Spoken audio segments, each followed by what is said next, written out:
வணக்கம். ஓம் சாந்தி.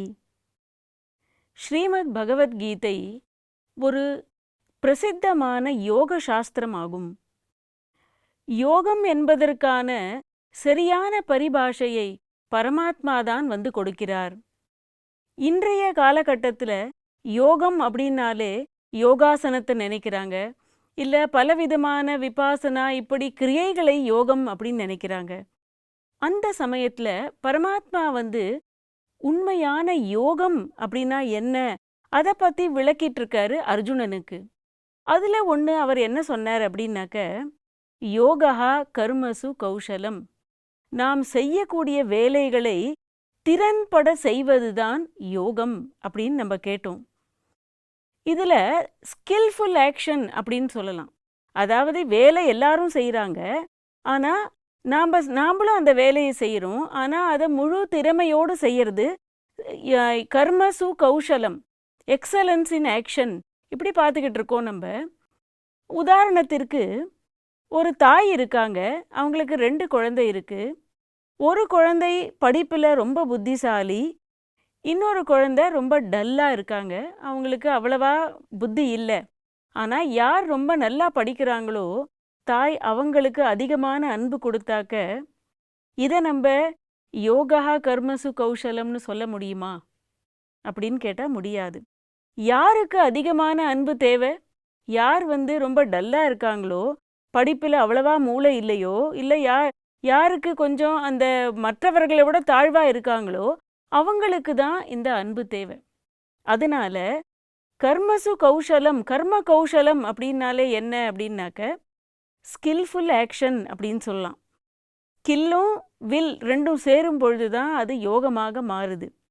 அப்போ நம்மக்கிட்ட இருக்கிற ஒரு திறமையை நம்ம நல்லா பயன்படுத்தி நாம் செய்யக்கூடிய கர்மங்களை மிக நன்றாக செய்வது. இதுக்கு முன்னாடி நம்ம பார்த்தோம், சமத்துவம் யோக உச்சியதே, சமத்துவ பாவம், சமநிலையான ஒரு மனம் இருந்தால் அதுவும் யோகம் அப்படின்னு. ஆனால் இப்போ இறைவன் என்ன சொல்லிக்கிட்டு இருக்கார் அப்படின்னாக்க கர்ம கௌஷலம். இதுக்கு அடுத்ததா என்ன சொல்றாருன்னு பார்ப்போம். கர்மஜம் புத்தியுக்தாஹி பலம் த்யக்த்வா மனீஷினஹ, கர்மஜம் புத்தியுக்தாஹி பலம் த்யக்த்வா மனீஷினஹ, ஜன்மபந்த விநிர்முக்தா பதம் கச்சந்த்யநாமயம், ஜன்மபந்த விநிர்முக்தா பதம் கச்சந்த்யநாமயம். இதில் என்ன சொல்றார் அப்படின்னாக்க, புத்தி யோகத்தோடு கூடிய கர்மங்களை நாம் செய்யும் பொழுது பலனை யார் தியாகம் செய்கிறார்களோ, இதுக்கு முன்னாடி பார்த்தோம், இப்போ நம்ம கர்மண்யேவாதிகாரஸ்தே மா பலேஷு கதாச்சனன்னு பார்த்தோம். பலனில் நீ வந்து பற்றுதல் வைக்காத, பலனை எதிர்பார்த்து எந்த கர்மங்களும் செய்யாத. ஆனால் இப்போ என்ன சொல்கிறாருன்னா, பலம் தியக்த்வா மனீஷினஹா, அதாவது வரக்கூடிய அந்த பலனையும் யார் தியாகம் செய்கிறார்களோ அவங்க இந்த ஜென்ம பந்த விநிர்முக்தாக, இந்த பிறவி தலையிலிருந்து விடுபட்டு பதம் கச்சந்திய நாமயம், இறைவனுடைய மனதில் இடம் பெற்றுடுவாங்க, உயர்ந்த பதவியை அடைஞ்சிடுவாங்க. இப்போ பாருங்க, ஒவ்வொன்றா சின்ன சின்ன விஷயமா ரொம்ப ஆழமான விஷயங்களை ஒவ்வொன்றா ஆட் பண்ணிக்கிட்டே போகிறார் பரமாத்மா. அப்போ கர்ம பலனை தியாகம் செய்யணும் அப்படின்னா அதுக்கு என்ன அர்த்தம்? இப்போது கர்ம பலன் அப்படின்னா நமக்கு தெரியும், நாம் ஒரு கர்மம் அப்படிங்கிற ஒரு விதையை விதைக்கிறோம், அது கட்டாயமாக அது முளைக்கும், நல்ல கெட்ட பலன்களை அது தருது. இப்போ உதாரணத்திற்கு நாம் ஒருவருக்கு நல்லது செய்கிறோம், அப்போது நமக்கு வந்து அவங்க எல்லாருமே ரொம்ப புகழறாங்க. அப்போது புகழும் பொழுது நாம் ரொம்ப மகிழ்ந்துடுறோம். ஆனால் ஏதாவது ஒரு விஷயம் வருது, உடனே அவங்க சொல்கிறாங்க நீங்கள் இப்படி செஞ்சது தப்பு அப்படின்னா இன்சல்ட்டடாக ஃபீல் பண்ணுறோம். அப்போது கர்ம பலனை தியாகம் செய்யறது அப்படின்னாக்க யார் நம்மளை புகழ்வாங்களோ அவங்க நிச்சயமாக ஒரு நாள் நம்மளை இன்சல்ட்டும் பண்ணுவாங்க. அப்போது இந்த புகழ் இகழ் இது ரெண்டுத்திலையும் என்னோட மனதை நான் செலுத்தாமல் பலனை எதிர்பார்க்கவும் கூடாது, பலனையும் நான் எதிர்பார்க்காம கர்ம பலன் எனக்கு கிடைக்கும் பொழுது அதையும் நான் தியாகம் செய்யணும்.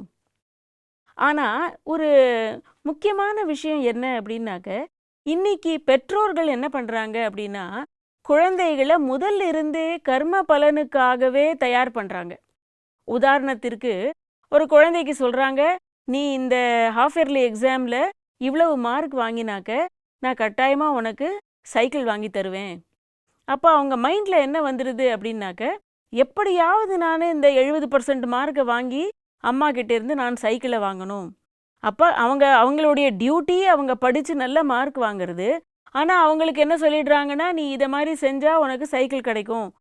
அப்போ என்ன பண்ணுறாங்க, எப்படியாவது திருட்டுத்தனம் பண்ணியாவது கொஷின் பேப்பரை திருடியாவது அவங்க படித்து நல்ல மார்க்கு வாங்கிடுறாங்க. அப்போ இது என்ன? இது மட்டும் இல்லை, இதை மாதிரி இப்போ உதாரணத்திற்கு ஒரு கேர்ள் ஃப்ரெண்டை திருப்திப்படுத்தணும் அப்படின்னு சொல்லி அவங்களுக்கு பார்ட்டி கொடுக்கணும்னு சொல்லி எப்படியாவது அவங்கள்ட்ட நல்ல பேர் வாங்கணும்னு சொல்லி வீட்டிலிருந்தே பணத்தை திருடி கேர்ள் ஃப்ரெண்டுக்கு பார்ட்டி கொடுக்குறாங்க. ஏன் அப்படின்னாக்க, அதோடைய ஒரு புகழ்ச்சி அவங்களுக்கு தேவை. அவங்கக்கிட்ட இருந்து அவங்களுக்கு அந்த நல்ல ஒரு ப்ரைஸ் பண்ணக்கூடிய ஒரு மனநிலை அவங்க கிடைச்சிடும் இல்லையா, இவங்க பார்ட்டி கொடுத்தாக்க. ஸோ அப்போ முதல்ல இருந்தே கர்மத்தோடைய பலனுடைய ஆதாரத்தில் தான் நம்ம செயல்படணும் அப்படின்னு முதல்ல இருந்தே ட்ரெயின் பண்ணிடுறாங்க. இதனால இன்னைக்கு எல்லாருடைய மைண்ட் செட்டுமே எப்படி இருக்கு அப்படின்னாக்க, எவ்வளவு நல்லது பண்ணினாலும் யாராவது புகழ்ந்தாதான் எனக்கு சந்தோஷமா இருக்கும், அப்புறமா அதோடைய பலன் கட்டாயமா எனக்கு கிடைக்கணும். இது மாதிரியான ஒரு மைண்ட் செட் வரும் பொழுது என்ன ஆகுது அப்படின்னாக்க, கர்ம பலனை தியாகம் செய்யக்கூடிய மனநிலை நமக்கு கிடைக்கல. அப்ப இறைவனுடைய மனதில் நம்ம இடம் பெறணும்னா அது எப்படி முடியும்?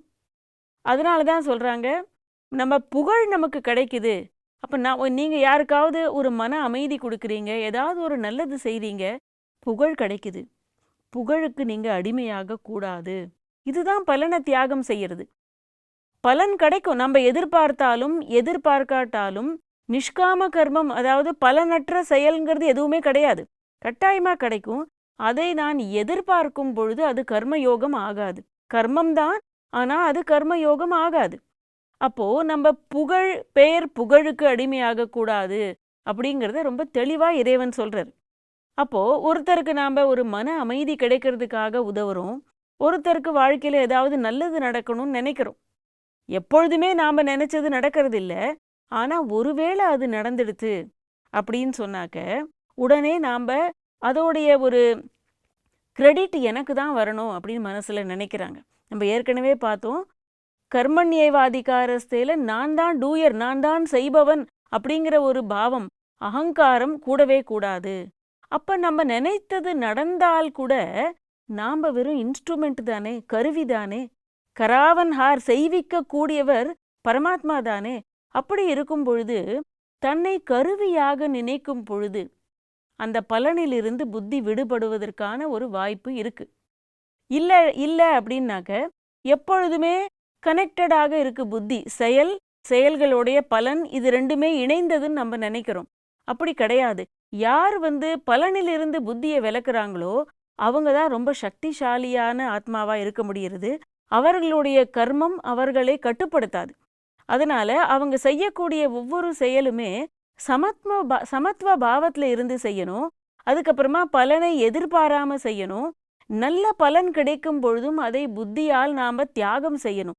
இந்த மனநிலை நமக்கு வரும்பொழுது இதை யோகியாக, கர்ம யோகியாக நாம ஆக முடியும். இந்த விஷயத்தை அர்ஜுனனுக்கு இறைவன் கூறுறது எதுக்கு அப்படின்னாக்க, அர்ஜுனன் முதல்ல புகழுக்காக யுத்தம் செய்யணும்னு ஆசைப்பட்டான். அதனால அவனுக்கு ஒரு பயம் வந்தது.